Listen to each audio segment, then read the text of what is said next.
So what's next for the business, Trav? Where are you taking it from here? I really just want to achieve the goals that we've set out to achieve. And we're really not far away from that. So I think we'll achieve them by the end of the 23 financial year. I think we'll have achieved all of the goals that we've set out to achieve. That we're achieving that goal every house we build. I want to build homes to the highest quality standard, to the complete satisfaction of the owner in a timely manner. We're probably not achieving that goal in a timely manner because we've still got a bit more work to do on that. But we will always build someone's house to their complete satisfaction. And that's one thing that we're all really proud of as a team. The company's not achieving, the financial goals that we've set for ourselves. But I think after this, maybe not next year, the year after, we'll look at, potentially growing the development side of our business and doing a lot of work just for ourselves. So we'll purchase land, build houses, and then on-sell them.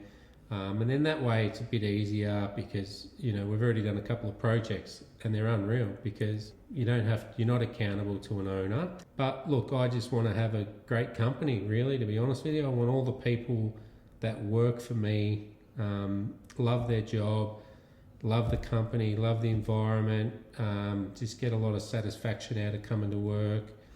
One of the things I've observed, I think, that's kind of helped towards that over the past 2 or 3 years is the quarterly production of a board report that I think Simone actually asked for in the first place. Get a sense of how's the business travelling. She's director, she's invested in it.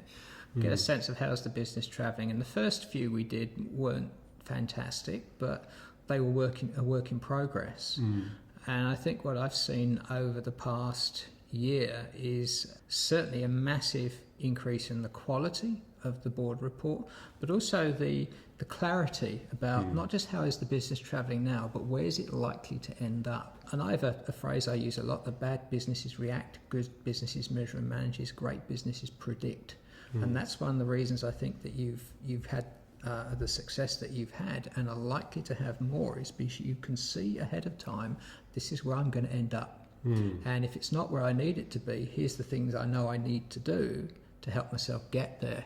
So you've got time. It's not like we get there and, oh, damn, we didn't actually meet our financial goals. If you didn't meet it, you knew it was going to be a tough deal well ahead of time and you could start to improve it.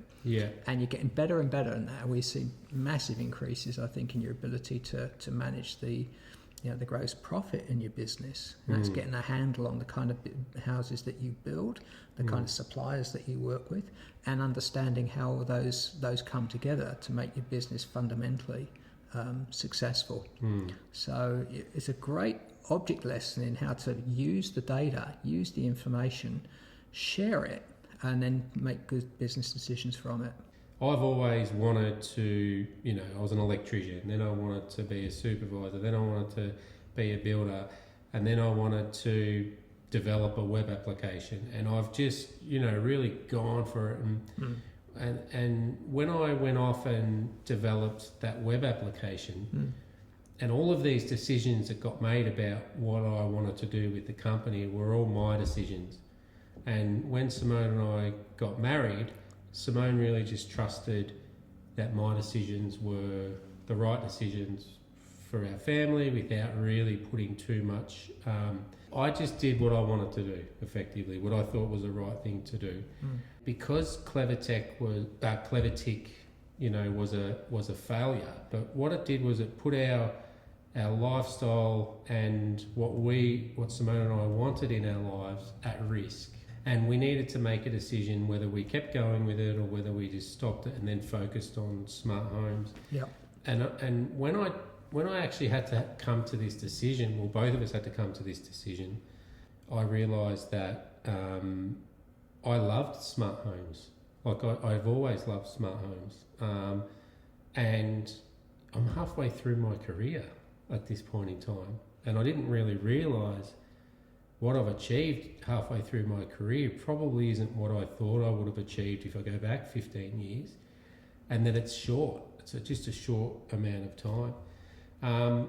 And those decisions that got made were the wrong decisions, but also they were my decisions, and Simone didn't have any control over that, which, to her credit, she really stuck by me, because when I say stuck by me, I mean she might have said it once and I just said to her, don't do that, because that's not fair on me. Like, we're a team and you could have stopped me at any point in time.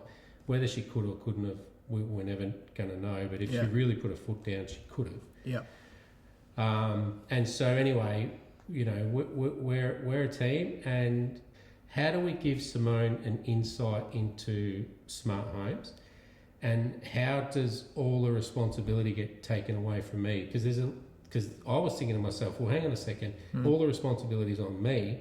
I'm the one that's got to make these decisions. What happens if they're wrong decisions? And I'm talking about decisions for the company, whether you want to grow or whether you want to scale down, or whether you want to build this type of product, get into unit sites, or you know, build smaller homes or whatever. All those big decisions that you make for your company always take time to get going and implement, and you need to have the right things in place. And I'd learnt enough from you, in a sense, of all the data we're collecting on the business and the financial control that we've got on the business, which I want to elaborate on a bit later. But we'd learned enough to be able to put that into a board report so that I can report to you and Simone on the business itself, because we set all these goals for the business, and then, you know, we need to measure against them. So it's a way of holding me accountable for the success of the business, and whether the business is achieving the goals that we're saying it needs to achieve.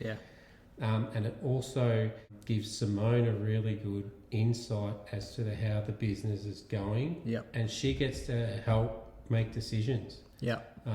So it's in a formal sort of structure, so that if there's a decision that needs to be made that's quite a big one, we discuss it. You're there to support her. She's there to sort of ask questions. With her questions, she's helped that board report evolve too. Yes, she has. Because there's information on there that she wants to understand, and she knows that if I don't have meetings with my team, that's, you know, usually the root of a lot of the problems that might occur, because I haven't been consistent with my meetings and things like that. And I think that's a good example of the value that board report brings. The initial intent was to inform primarily Simone about, this is how the business is going, this is where I'm putting my focus. And as it's gone on, because the data in there that you and Kylie have been able to bring together has been increasingly valuable, the biggest benefit of that data is it prompts the right questions. Is this really what we want to achieve? Is this the right result? Is this where we expect it to be? And then the answers to those questions lead to greater insights, maybe further discussion. And I could think of 2 or 3 occasions where Simone asked some great questions on the board report. That's a damn good question to ask. And it's caused us to rethink some of the things that we were actually almost taking for granted in some aspects of the business. So it's not something that I see done very often, to be honest, the board report, but it's a great way to take that.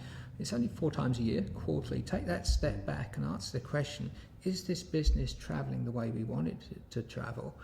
And what are the key things that we've achieved, and what are the key things that we've learned? What are the issues that we've uncovered and we've learned from that? I think I need to encourage more businesses to do that, to be honest. You're one of the few that does it. I reckon for sure, it's because really valuable. Like, the best part is, what are you going to do about it? Yeah.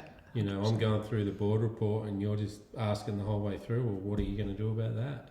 The performance in that area or function of the business is not to the expected level or the desired or the target. I'm learning too now, because the next board report that comes to you guys will be, here it is. Here's what's happened, here's why it's happened, and this is what we're going to do about it. And there's only really small parts that you've got to fix. Like, it's not like the whole business is in a rabble. It's just small parts of the business that aren't hitting the mark. It has been good, but we've also put a lot of work in. Like, we've put a hell of a lot of work in over the years to get it to that point. You have. You know, I don't want everyone to think that I've got this best business in the world, because we've still got a lot to go. Like, and one thing that someone said to me once was, you know, pick something and be the best you can be at it. And that's when I thought, you know, I need to do that. I need to pick SmartHomes, and then I need to just be the best I can be at it. Yeah. What was the biggest learning you got from having started up Clevertech? You look back at that, what was the greatest learning? A business model needs to start from a profit equation calculator. The one that you've got in here is nothing compared to the one that I've built. Remember the, Yes, the triple bloody... and I think you've built another one bigger than that even, haven't you? Paul. You're the only person I know that's done a triple version of that. Yes. No, that's right. One, I love that profit. I call it a profit equation worksheet. I'd love to tell you it's my invention. It's not. It's something that has been known about. But you and I have our own implementations of it. And that's the power of it. It basically shows you the financial levers you've got in your business that you can tweak, and therefore you know, if I change from this to this, this is the result I'm going to get. And there's a sense of satisfaction, or less stress at least, because you can see if you can change, let's say, your average sale, if you can increase that by 5%, you know that you can improve your overall business results, particularly in the sales area. So it'll tell you where you need to put your focus to increase those parts or improve the various parts of the business that you're focused at. And it doesn't lie. It's simple that. You may or may not be able to achieve that, but at least you know how much you need to improve it by. And then from that you can work out, as you've done in many areas, okay, what do I need to do? And I can think in your particular case, where margins were a bit of a challenge a while ago, you simply cut out one part of the business and it's not working for us. That was a tough decision, I suspect, because there were people associated with that. You'd spent time on it.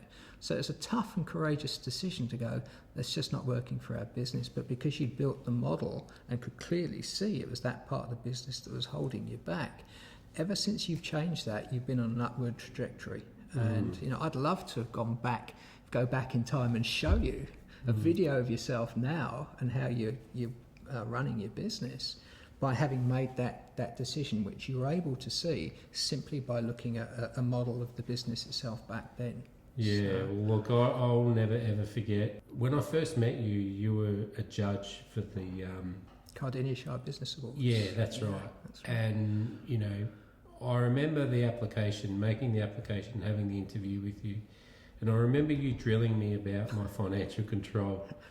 It was that moment where I realised I don't have financial control, and I was just trying to bluff my way through. But you knew, because I had nothing to show you.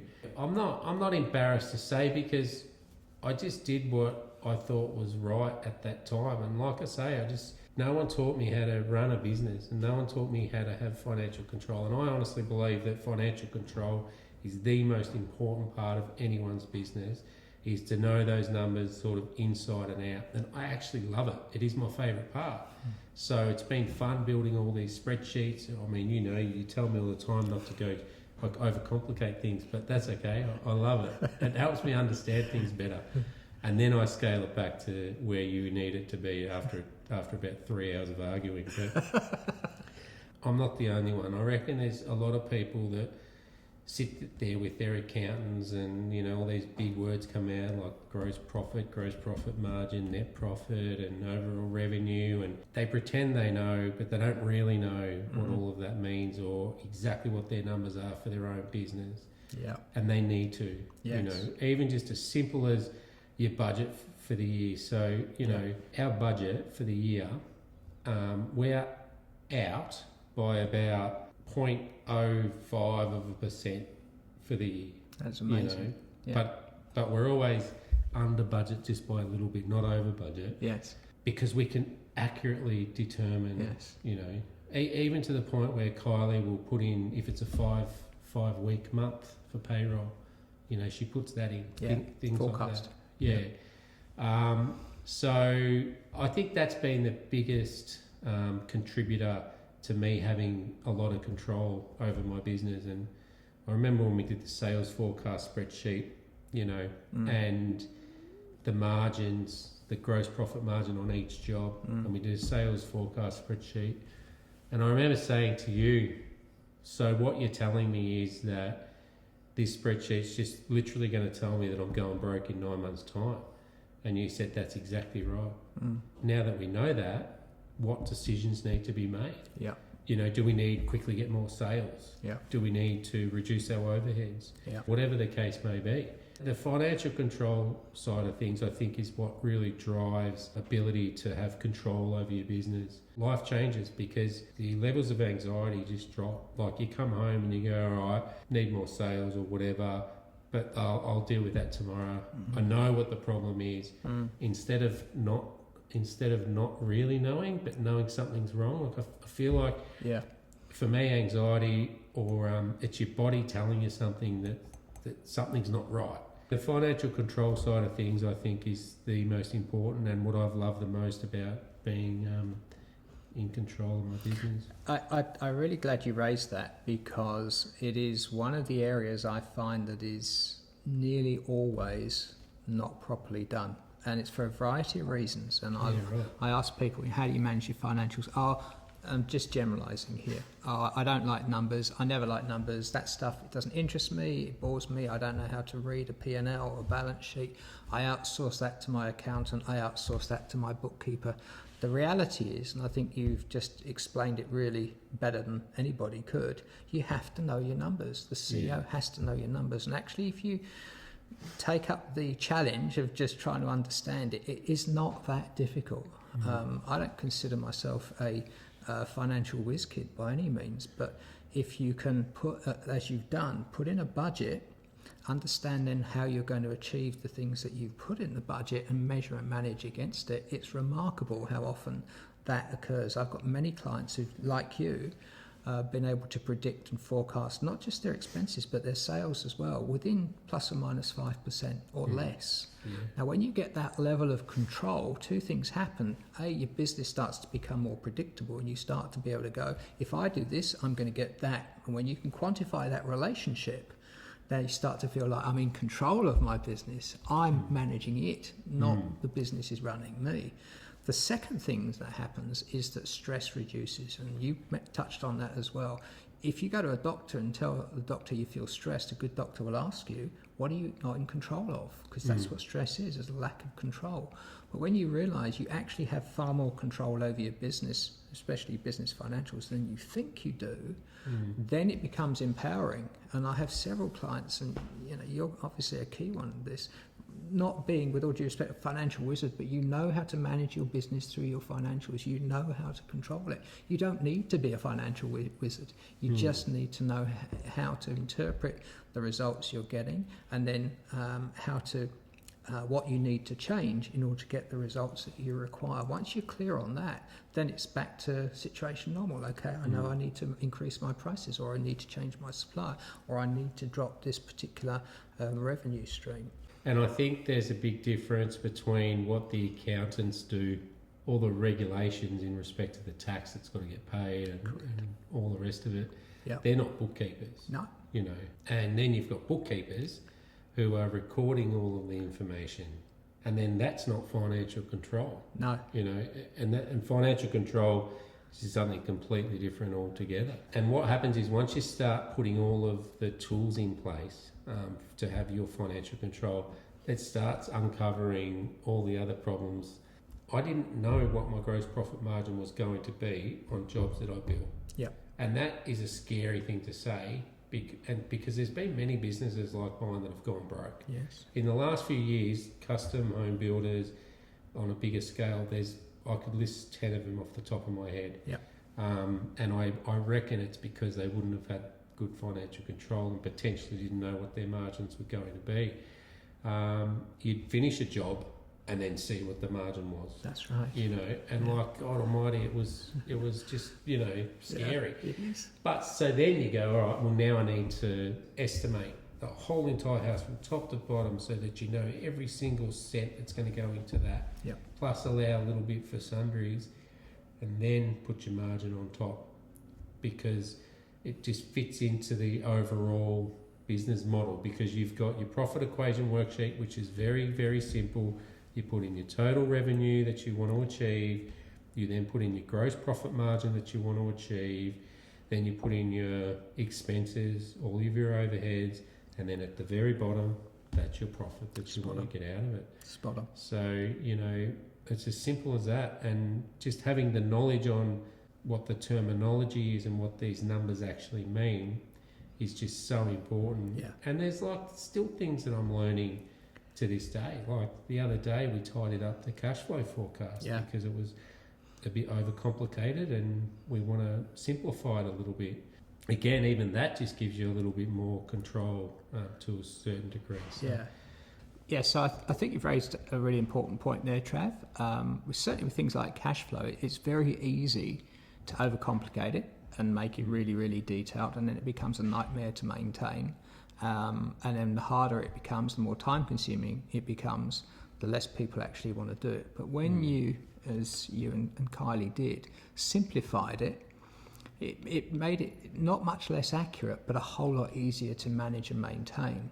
So instead of doing it on a daily basis or weekly, I think we broke that down to like fortnightly, which for a business like yours, where cash isn't a major drama now, that's frequently enough, and you can manage and predict and forecast weeks and months ahead. That again is another stress reliever. You're not going to run out of cash in the next 3 months. Well, that's a bit of a weight off everybody's shoulders. Yeah, exactly. And if we are, I'll just start to ring you up and say, transfer some money.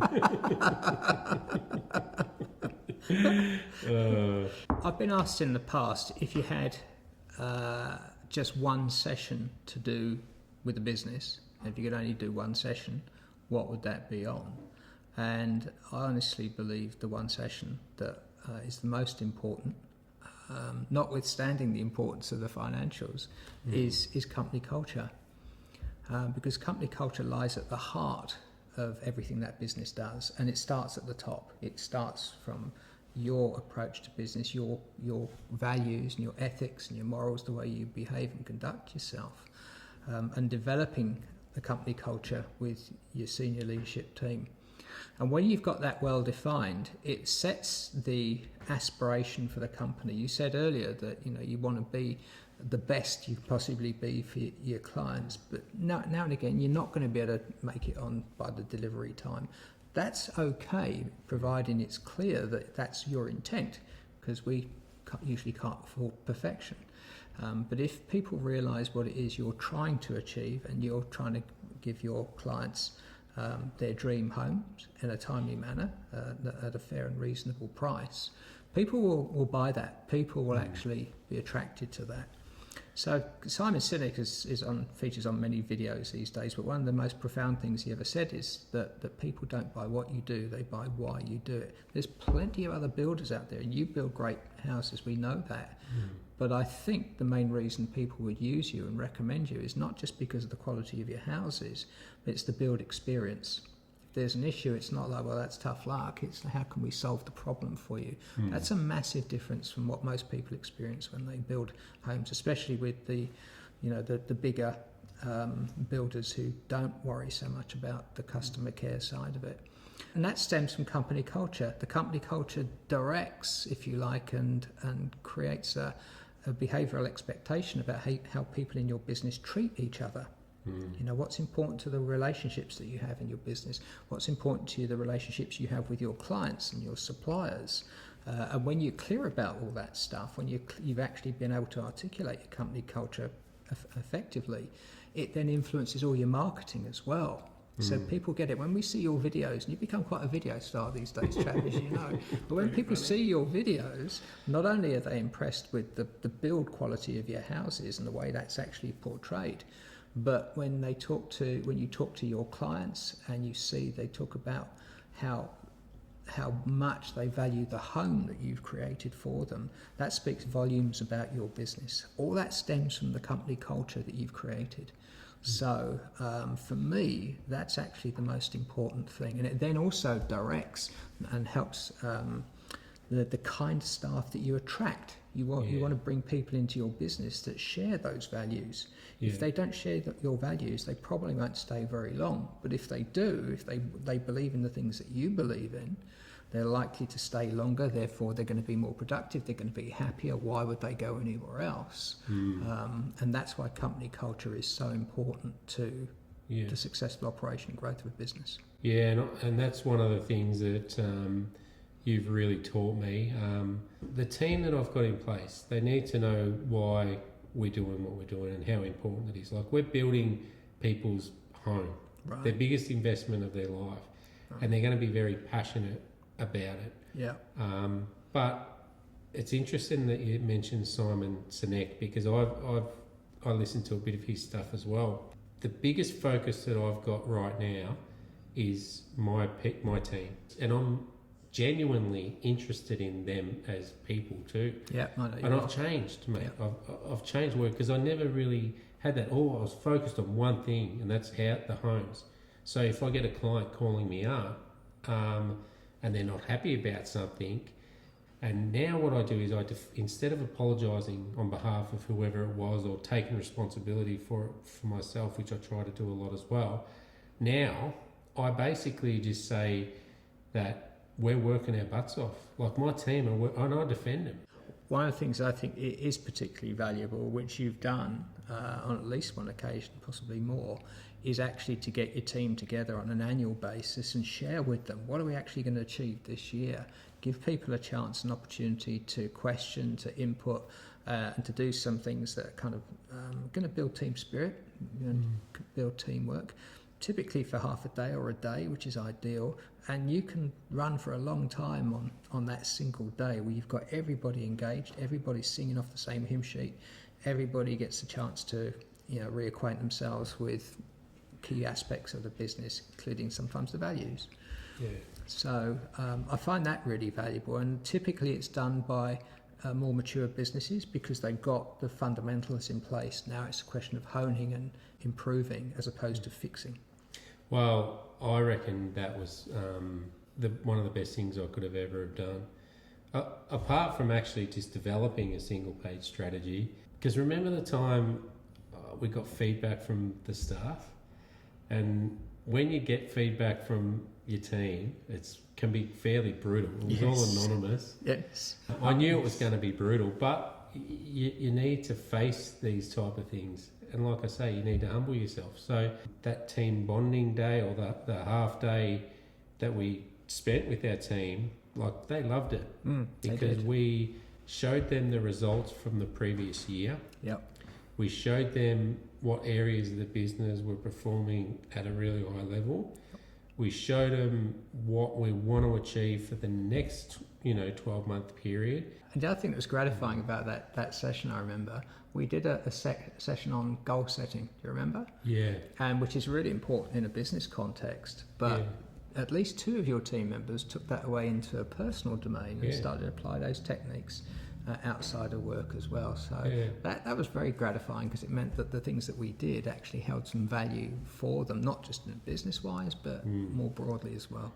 Yeah, that's right. And, I think that was around sort of the SMART goals, educating them about SMART goals, which was relating to the business, because you need to be specific about the goals that you want to set. Otherwise, I love the concrete example where it wasn't very clear to start with. Do you remember that one? I do remember that's actually in the book. Yeah. So I go through an exercise where I tell people about the SMART goals, and then we go through an exercise of applying it. Yeah. And the person that I was working with, I think he was a bit tired that day. I don't think he was really concentrating. So I asked him to come up with his SMART goal, and the SMART goal was tarmac the drive. That was his SMART goal. So I suggested, well, perhaps we tarmac next door neighbours. No, not the next door neighbours. I'll tarmac my drive. So, okay, he's going to tarmac his drive at his home. Okay, so when do you want to do that? We'll do it in 2 years' time? No, I want it done this year. Okay, so his SMART goal became tarmac his drive this year. So I said, is it okay if we do it on the 24th of December? No, it's Christmas Eve, for God's sake. We're going to be getting ready for Christmas. I need it done before then. It has to be done by end of November. So now we're going to tarmac his drive by the end of November, 30th of November, this last year, I think it was. Okay, so if we do it in pink, is that okay? No. And by this time he's thinking I'm winding him up. Well, I wasn't trying to wind him up. I was actually trying to highlight the fact you have to be very specific. If you set a goal in your business or in your personal life, you have to be very specific about what outcome you want to achieve. Otherwise, it can be misinterpreted. I've condensed that. It probably went for about 10 or 15 minutes, and I wasn't sure at the end of it whether the guy was going to hit me or whether he was going to thank me for actually seeing it work in practice. Doubling your profit in 2 months is almost impossible. Doubling it in 10 years is probably underdoing it. Yeah. So the time frames matter a lot as well. I always tell you, I told him what I wanted him to do. Yes. And then you go, yeah, but did you tell him when you wanted it done by? And I'm like, no, but he should know that I want it done straight away. You're like, well, in fairness, he wasn't sure when it needed to be done by. Right. So, yeah, giving due dates on things like that, but then also just being a bit more specific about the direction that you've got to give someone. If you've got to give someone direction, be specific, due dates and all of that. Spot on. And the other thing that is always common in our little sessions is people not doing what I want. People just not doing what I want them to do. If I've said, I want you to do this, then, and you always just say to me, well, most of the time it's clarity.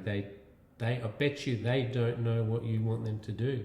A great trick that you've shown me is to ask them what they think I want them to do. 100%. And when I started doing that, it's like, no, I didn't ask you. I don't want you to do that. I want you to do this.